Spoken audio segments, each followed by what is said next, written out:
আচ্ছা, এমন কোনো লেখকের কথা ভাবতে পারেন যিনি ১০০ বছর আগে বসে কোনো গল্প লিখছেন এবং সেই গল্পটি আজকের দিনে মানে আজকে এই ২০২৬ সালে এসেও আমাদের চারিপাশের সমাজের সাথে একেবারে মিলে যাচ্ছে।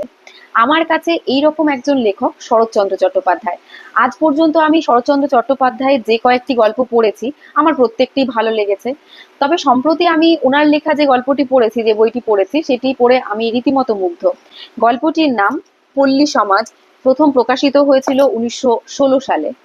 একটি খাঁটি গ্রাম্য পরিবেশ এবং সেখানকার মানুষের জীবন নিয়ে তৈরি এই গল্প। আমি ভাবি আর অবাক হই যে লেখক সেই যুগের মানুষ হয়েও কি করে এখনকার দিনেও এতটা বেশি রেলিভেন্ট।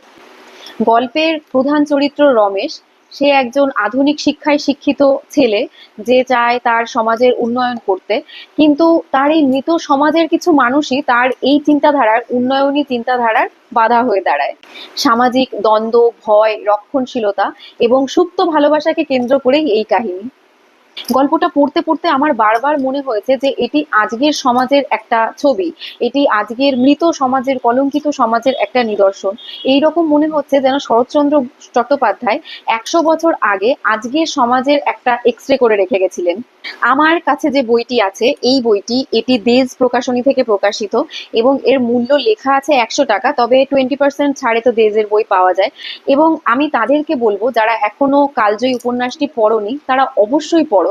কারণ এই বইটি না পড়লে, পল্লী সমাজ না পড়লে লেখক পরিচিতি পরিচিতি অসম্পূর্ণ।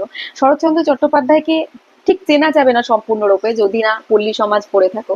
এবং যারা পল্লী সমাজ পড়েছো তাদের উদ্দেশ্যে তোমরা আমাকে অবশ্যই জানিও যে তোমাদের পল্লী সমাজ কেমন লেগেছে, কিংবা তোমরা কবে পল্লী সমাজ পড়েছিলে।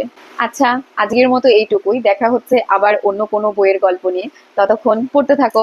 টাটা।